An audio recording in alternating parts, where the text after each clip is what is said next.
हमारी आज की वीडियो रामनवमी के उपलक्ष्य में है। आप सबको रामनवमी की हार्दिक शुभकामनाएं। इक्ष्वाकु पहले मनुष्य मनु के पहले 10 पुत्रों में से एक और कौशल देश के राजा थे।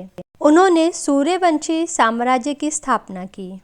आगे चल उनके 100 पुत्र हुए, जिसमें पहला पुत्र वीकुकुक्षी था और लास्ट वाला पुत्र बहुत ही अधर्मी था। वो बहुत ही मूर्ख था, जिसके कारण उसका नाम दंड रखा गया, जिसका अर्थ होता है पनिशमेंट। आगे चल के उनके पिता ने उनको एक जंगल का राज्य प्रदान किया, जिसका नाम भी दंडक से प्रसिद्ध हुआ। और उनके पिता ने उनके लिए एक गुरु नियुक्त किए, जिनके आदेशानुसार वो अपना जीवन चला सके, जिनका नाम गुरु शुक्राचार्य था। गुरु शुक्राचार्य की गाइडेंस के अंडर दंड जो था वो दंडक राज्य को अच्छे से चला रहा था। गुरु शुक्राचार्य की 2 पुत्रियां थी, देवयानी और उर्वजा। उर्वजा जो थी वो छोटी थी, पर एक दिन अधर्मी और मूर्ख दंड का ध्यान उर्वजा की ओर खिंच गया और उसने उसके साथ कुकर्म कर डाला। यह बात सुनते ही उनके पिता शुक्राचार्य को बहुत क्रोध आया और उन्होंने उस राज्य को भस्म होने का श्राप दे डाला। कुछ ही समय पश्चात वह राजा दंड जो था और दंडक राज्य एकदम वीरान जंगल में बदल गए और उस जंगल का नाम दंडकारण्य हो गया, जिसका अर्थ होता है द जंगल ऑफ पनिशमेंट। क्योंकि यह जंगल इतना डेंस बन गया था कि यहाँ पे सूर्य की किरणें भी एंटर नहीं कर सकती थी, जिसके कारण इसको बहुत सारे असुरों ने अपना अड्डा बना लिया था। दूसरी तरफ वहाँ पर बहुत सारे साधु यज्ञ करने के लिए आ गए, लेकिन असुर उनको इतना तंग करते कि वो तड़प के भगवान को पुकारते, जिसके कारण भगवान श्री राम ने यह स्थान अपने वनवास के लिए चुना। महाराष्ट्र से मुंबई के पास लगभग 160 किलोमीटर की दूरी पर है नासिक, जो एक शहर प्रतीत होता है, पर यह एक बहुत ही गुह्यतम धार्मिक स्थान है। यहाँ 14 साल के वनवास काल के लास्ट के 2.5 साल भगवान श्री राम, माता सीता और लक्ष्मण जी ने बिताए।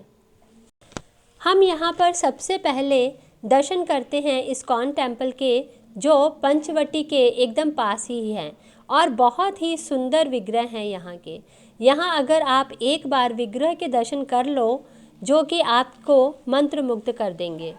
मंदिर की साफ सफाई, डेकोरेशन, ब्यूटी सब यहाँ के भक्तों की साधना, सेवा और समर्पण भाव को दर्शाती हैं। भक्तों की कृपा से पास ही सोसाइटी में हमें रहने का सौभाग्य प्राप्त हुआ, जहां से मंदिर के कीर्तन की आवाज़ घरों तक आती है।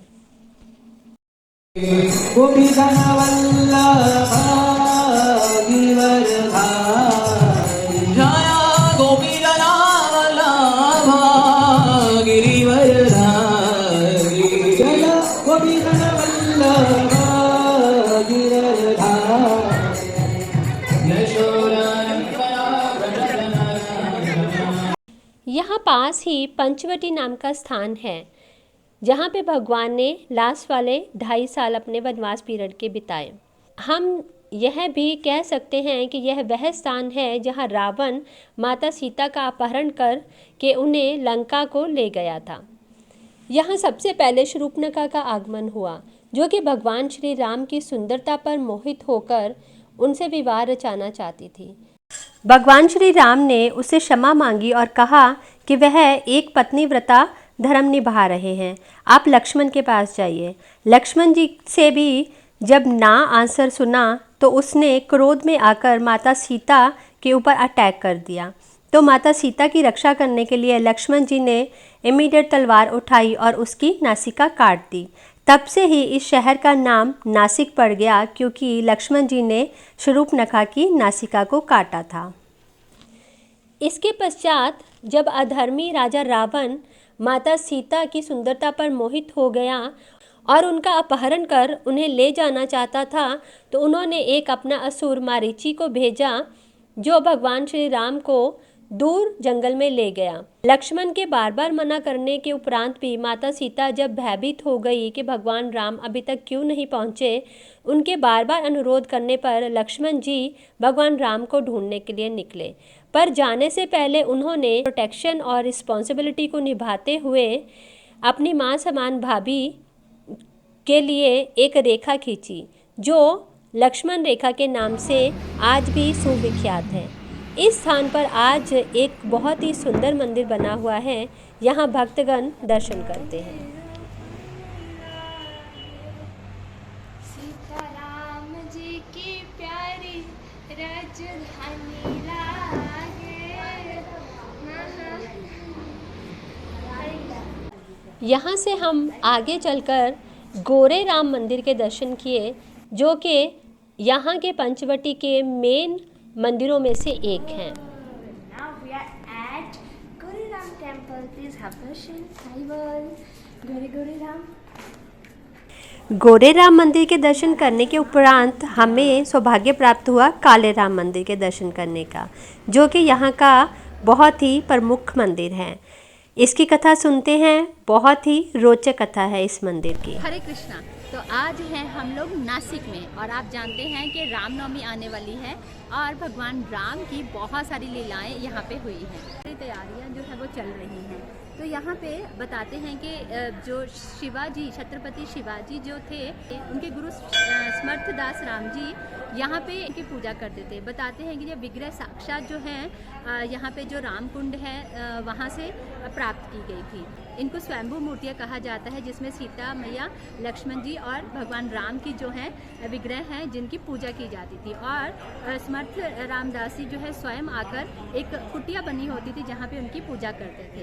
ये जो है 1620 से लेके 1636 ईस्वी तक जो है वो यहाँ पे आते और आके इन विग्रहों की पूजा करते। ये एक्चुअली तीनों जो विग्रह हैं काले रंग के हैं और इनको इसीलिए इस मंदिर का नाम जो है काले राम मंदिर पड़ा। भगवान जो राम हैं वो श्याम वर्ण के थे भगवान श्री कृष्ण की तरह, तो इसलिए उनका नाम काले राम पड़ा।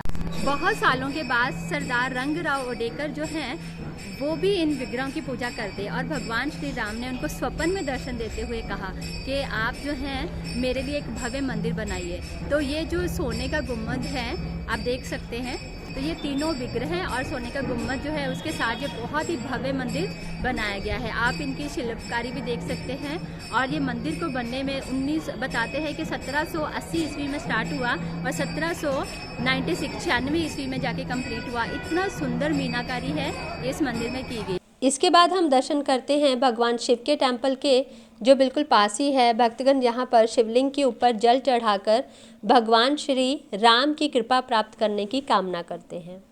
इसके बाद हमने सीता प्रदर्शनी देखी, जहाँ इन बहुत ही सुंदर बनी हुई मूर्तियों से के द्वारा पूरी पंचवटी की कथा को बयान किया गया है। यह भी एक बहुत ही सुलभ और सुविख्यात माध्यम है इस स्थान के बारे में जानकारी प्रदान करने का।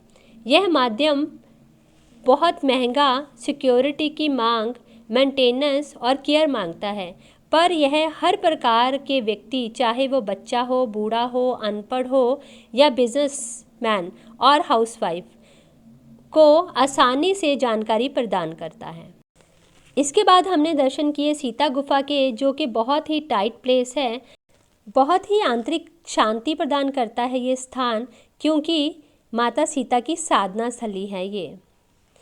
इसके बाद यहाँ आज भी त्रेता युग यानी कि हजारों साल पुराने कुंड व पेड़ों के दर्शन हम कर सकते हैं। तो चलिए दर्शन करते हैं राम कुंड, लक्ष्मण कुंड व सीता कुंड के। हरे कृष्णा। तो हम हैं यहाँ पर घाट पर, राम घाट, जहाँ पे भगवान राम स्वयं जो है यहाँ पे स्नान करने आते थे। ये त्रिवेणी भी कहलाती है। यहाँ पे अरुणा, वरुणा और गोदावरी नदियाँ जो है तीनों मिलती हैं, तो इसलिए इसको त्रिवेणी कहा जाता है। अगर इसकी राइट साइड पे देखेंगे तो वहाँ पे सीता घाट है, जहाँ पे सीता मैया जो है स्नान करती थी। और इधर देखेंगे तो यहाँ पे लक्ष्मण घाट है, जहाँ पे लक्ष्मण जी जो है स्नान करते थे। फिर हमने दर्शन किए कपिलेश्वर मंदिर के, जो कि शिवजी का स्थान है।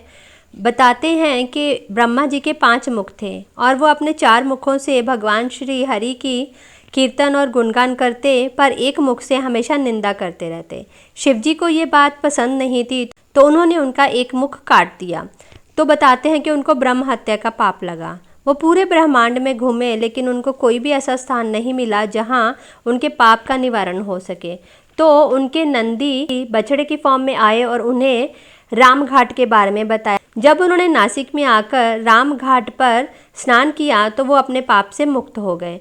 तो उन्होंने वहीं से ही नंदी को अपना गुरु स्वीकार कर लिया और खुद इस स्थान पर विराजमान हो गए, क्योंकि उन्होंने गुरु के रूप में उनको धारण किया था, जिसके कारण वहाँ पे उनके दर्शन नहीं मिलते हैं। ये एकमात्र स्थान है जो शिवजी तो हैं पर नंदी के बिना दर्शन देते हैं। हरे कृष्णा। तो आज है हम लोग ताकेत में। ये वो स्थान है जहाँ पे आप दर्शन कर सकते हैं। आपको फोटो से ही क्लियर हो जाएगा कि ये है जटायु जी, और ये वो स्थान है जहाँ पे रावण जो माता सीता को उठा के लेके जा रहे थे, तो जटायु जी ने पूरी ताकत से सीता मैया को बचाने का प्रयास किया था, लेकिन संभव कुछ विधि का ऐसा विधान था कि रावण ने उनका एक पंख काट दिया था, और वो इस स्थान पर थे जहाँ पे हम जो है जटायु जी के दर्शन कर रहे हैं। और ये देख सकते हैं आप, बहुत ही सुंदर जो है भगवान श्री राम जो है जटायु को अपने हाथों में लेके बैठे हैं। बहुत ही सुंदर है ये जो है भगवान का विग्रह और जटायु जी का। जटायु जी थे वो भगवान श्री राम के पिता जो थे दशरथ, उनके दोस्त थे, तो मित्र थे। तो भगवान श्री राम जो है अपने पिता का श्राद्ध नहीं कर पाए थे, इस नाते अपने पिता के जो मित्र थे उनका श्राद्ध करने के लिए उन्होंने बाण मारा था। और ये आप छोटा सा मूर्ति भगवान की वो देख सकते हैं, बाण मार के उन्होंने जल जहाँ से निकाला था और उनका श्राद्ध किया था। और ये जल जो है पीछे हमें यहाँ जंगल से नहीं मिलता है, आप देख सकते हैं यहाँ पे एंट्री नहीं है, लेकिन इसका जो है जल जो है कुंड में हमें प्राप्त होता है, जहाँ पे हम जल आचमन कर सकते हैं, पी सकते हैं, अपना जो है हाथ मुंह पैर धो सकते हैं या स्नान भी कर सकते हैं। इससे हमें बहुत बहुत लाभ होगा। मुझे आपका आशीर्वाद चाहिए कि ऐसे और जो स्थान हैं, बहुत ही पवित्र स्थान है पूरे भारतवर्ष में और पूरे वर्ल्ड में भी हम कह सकते हैं, उनका जो है कृपा में जो है प्राप्त करने के लिए, आप सबकी कृपा प्राप्त करने के लिए मैं वहाँ हर स्थान पे जाऊँ और आप लोगों को घर बैठे बैठे ही सबके दर्शन कराऊँ। ऐसी और बहुत सारी वीडियोस देखने के लिए आप मेरा चैनल प्रैक्टिकल भक्ति ज्ञान जो है यूट्यूब के उसको सब्सक्राइब कर सकते हैं, लाइक कर सकते हैं एंड शेयर कर सकते हैं अपने फ्रेंड्स के साथ। Thank you so much. Hare Krishna. Happy Ram Navami to everyone.